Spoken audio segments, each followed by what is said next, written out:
More than a decade after the Great Recession officially ended, we are still feeling the huge impact that it had on the nation's real estate market.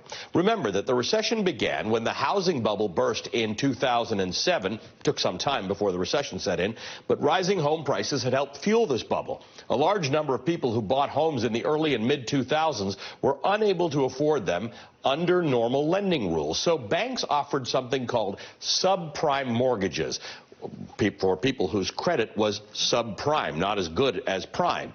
That often required no down payment, but had interest rates that started low and then rose over time.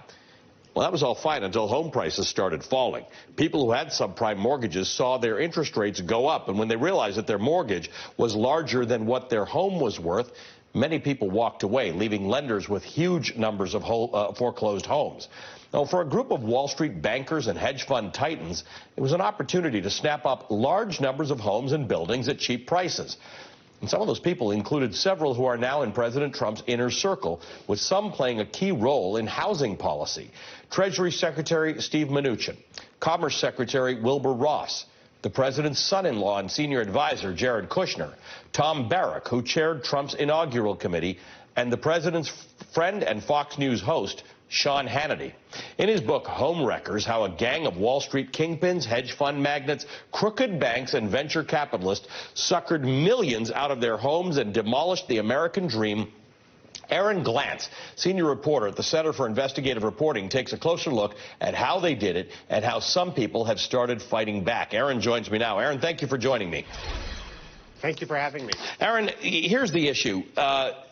Banks and investors at the time could have made different decisions. We saw people getting into trouble en masse, and the choice in many cases was to do what people traditionally do, repossess a home, put people out, they lose it, the home gets sold for a lot less money to people who actually have money. If you had money and you had credit going into the recession, you probably came out a lot better than you went in. Well, I mean, I bought a house during the Great Recession for exactly that reason. But when I looked around as the years went by, I saw that the primary beneficiaries of all of this real estate were not working people like me. They were a small group of speculators, many of whom are tied to our current president, Donald Trump. And I watched, you know, we had the crash in 2008 that you mentioned, but then we also had the housing home ownership rate go down every single year, 2009, 10, 11, 12, 13, 14, 15, until in 2016, the home ownership rate in this country bottomed out at its lowest level in 50 years.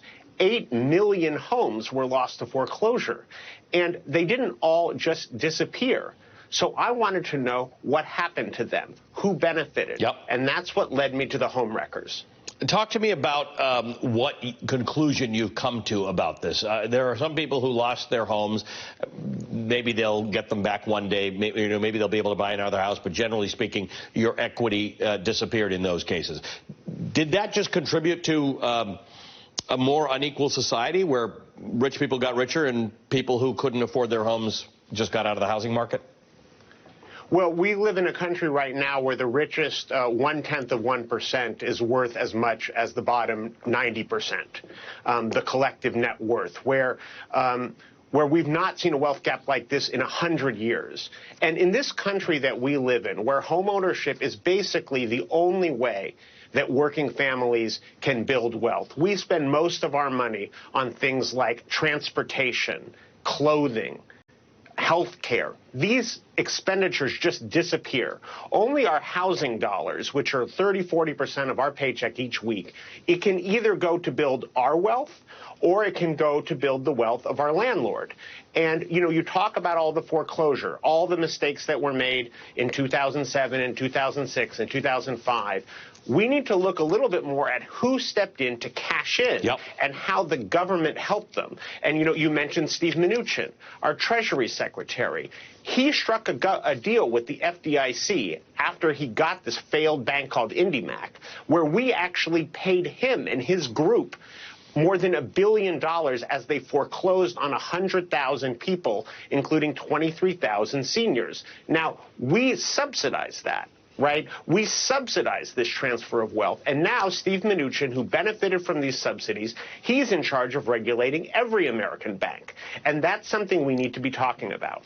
And you are, Aaron. Thank you. Aaron Glantz is a senior reporter for the Center for Investigative Reporting and the author of a new book, Homewreckers, How a Gang of Wall Street Kingpins, Hedge Fund Magnates, Crooked Banks, and Vulture Capitalists suckered millions out of their homes and demolished the American dream. Coming up, we're turning to the Constitution and one of our favorite experts on it, Jeffrey Rosen, to explain just how an unprecedented impeachment and removal of the president could play out. You are watching MSNBC.